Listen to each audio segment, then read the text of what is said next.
Education and modernisation theory کو جب ہم دیکھتے ہیں تو امپورٹنٹ یہ بھی ہے کہ اب ہم یہ دیکھیں کہ ایک ماڈرن معاشرہ یا ماڈرن سوسائٹی جو ہے وہ کیا ہے اور اس کے خد و خال کیا ہو سکتے ہیں.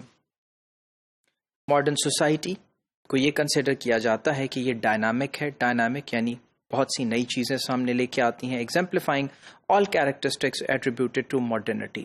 اور جو ماڈرن ہونا ہے، زمانے کے ساتھ ساتھ چینج ہونا ہے، ڈیولپ ہونا ہے، اس کے تمام تر کیریکٹرسٹکس جو ہیں وہ اس معاشرے میں پائے جاتے ہیں. اب وہ کیا ہو سکتے ہیں؟ وہ یہ ہے کہ ایک تو ہائیلی انوویٹیو اور کمپلیکس ٹیکنالوجیکل پروسیسز ہیں، یعنی ایسے پروسیسز جو کہ کمپلیکس ہیں، جس میں ٹیکنالوجی سے مزید جو ہے وہ انوویشنز کی جا رہی ہیں اور یوٹیلائزیشن کن کی ہو رہی ہے؟ مشینز کی، آٹومیشنز کی اور نئے مٹیریلز کی. تو ہم دیکھ سکتے ہیں کہ بہت سے ویسٹرن جو معاشرے ہیں اس کے اندر یقیناً ٹیکنالوجیز اور یہ سب چیزیں انٹروڈیوس کی گئیں. اگر ورلڈ وار سے ہم دیکھیں، جرمنی کو دیکھ سکتے ہیں، فرانس کو دیکھ سکتے ہیں، بہت سی ایسی ہم دیکھیں گے جہاں ٹیکنالوجیکل ایڈوانسمنٹس جو ہیں وہ بہت زیادہ ہوئیں. اب اس کے ساتھ ساتھ یہ ہے کہ جو ٹیکنالوجی اور ایکسٹینڈڈ کنٹرول ہے نیچر کے اوپر، یعنی نیچر پہ، قدرت کے اوپر کنٹرول حاصل کرنے کا جذبہ ہے. ایک طرف تو وہ معاشرے ہیں جہاں قدرت جو ہے اس کو پوجا جاتا ہے، یعنی درختوں کی پوجا کی جاتی ہے، آپ دیکھیے. اور اگر جو ہے ریلیجسلی فالو کیا جاتا ہے ریورز کو، اور اس کے بعد لینڈ کو اور ماؤنٹینز کو اور سن کو، جو کہ پریمیٹیو ایجز سے چلا آ رہا ہے. اور دوسری طرف یہ وہ معاشرے ہیں جو کہ اب انہیں کنٹرول کرنا چاہتے ہیں. کس طرح سے؟ کہ اگر ڈیم بنائے جا رہے ہیں، اگر مائننگ کی جا رہی ہے ان پہاڑوں کے اندر، اور اگر درختوں سے، ٹمبر سے نت نئے جو ہیں وہ تجربے کیے جا رہے ہیں، بلڈنگز بنائی جا رہی ہیں، سینڈ کو ایکسٹریکٹ کیا جا رہا ہے، سیمنٹ کو ایکسٹریکٹ کیا جا رہا ہے، تو پھر ہم دیکھتے ہیں کہ یہ ماڈرنٹی جو ہے یہ آگے کی طرف جانے کا نام ہے. اس معاشرے کے اندر جو ہے وہ نیچر میں کنٹرول کرنے کا جو پرسپیکٹو ہے وہ بہت زیادہ ڈومیننٹ نظر آتا ہے. اور کس پہ بیسڈ ہے؟ ایگزیکٹ میتھڈس کے اوپر، جو کہ یوز کر رہے ہیں کانسٹنٹلی پروگریس کرنے کے لیے، ڈیولپ کرنے کے لیے ان میتھڈس کو، اور ریشنل ہیں یعنی لاجیکل ہیں. اور پھر اس کے ساتھ ساتھ آبجیکٹیو نیچرل سائنسز کے اوپر بیس ہے، یعنی آبجیکٹیوٹی جو ہے نیچرل سائنسز کی. آبجیکٹیوٹی کیا ہے؟ کہ whether one believes or not, sun is there. Whether one believes or not, in reality, a river is there and it is flowing. سو یہ آبجیکٹیوٹی ہے سائنس کی، جو کہ ریالٹی کے پرنسپلس کے اوپر بیسڈ ہے، جس کو ہم ریئلزم بھی کہتے ہیں.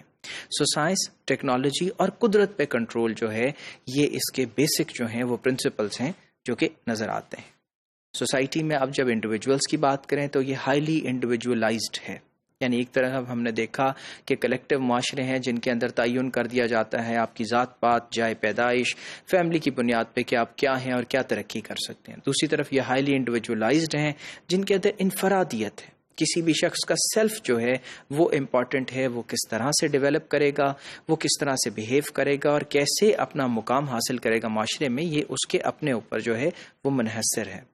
اور اس میں فنکشنل ڈویژن آف لیبر ہے، یعنی وہ لوگوں کی جو ڈویژن آف لیبر ہے وہ ذات پات کے لحاظ سے نہیں ہے بلکہ ان کے فنکشنز کے لحاظ سے ہے.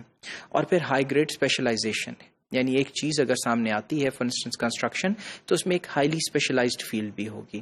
اگر میڈیسن تو ہائیلی اسپیشلائزڈ ہوگی، اگر مائننگ تو اس میں بھی اسپیشلائزیشن ہوگی. So all these things are there. Modern society is seen to be driven by independent, rational, hard working and risk taking entrepreneurs. اب یہ دیکھیے کہ یہ سب نیو لبرلزم کی، یعنی کیپٹلزم کی اور ان ادوار کی باتیں ہیں جہاں انٹرپرنورز کی بات ہو رہی ہے. انٹرپرنورز وہ لوگ جو بزنسز چلاتے ہیں، جو رسک لیتے ہیں، فائنانسز کو انوالو کرتے ہیں اور معاشرے میں جو ترقی ہے اس میں ایک کلیدی حیثیت رکھتے ہیں. ایسے لوگ ہمیں نظر آئیں گے جو کہ انڈیپینڈنٹ بھی ہیں، ریشنل بھی ہیں اور ہارڈ ورکنگ ہے، اور اس کے ساتھ ساتھ اپنے فائنانسز کے ساتھ وہ نت نئے تجربے جو ہیں انہیں کر رہے ہیں. سوسائٹی اپنے ڈائنامک کو کہاں سے لے رہی ہے؟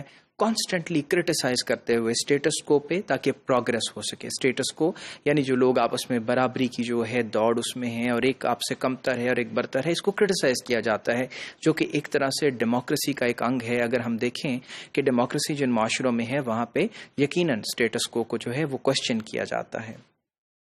فردر ٹو دیٹ، سوشل اسٹارٹیفیکیشن، معاشرے کے اندر جو درجہ بندیاں ہیں وہ فلوئڈ ہیں. فلوئڈ یعنی وہ لکوڈ فارم میں ہیں، وہ موومنٹ ہے اس کے اندر، اور میریٹوکریٹک جو پرنسپلس ہیں یہ رول کر رہے ہیں. یعنی میرٹ کے ساتھ وہ چیزیں جن پہ لوگوں کو عبور حاصل ہے، جس طرح سے لوگ بہتر طور پہ سامنے آتے ہیں، چاہے وہ اکیڈیمکس ہیں یا پروفیشنل سکلز ہے، سو اگر وہ میریٹوریس ہیں تو پھر اسی سلسلے میں ان کو ان کا مقام ملے گا، جہاں ایک شخص کی پرسنل اچیومنٹ، اس کی پروفیشنل سکسیس اس بات کا تعین کرتی ہے کہ معاشرے میں کس پوزیشن پہ وہ شخص بیس ہوگا، اور پھر اس کے ساتھ ساتھ اس کا جو سماجی بیک گراؤنڈ ہے، سوسائٹی ہے، فیملی ہے، یہ سب ارسپیکٹو ہو جاتے ہیں۔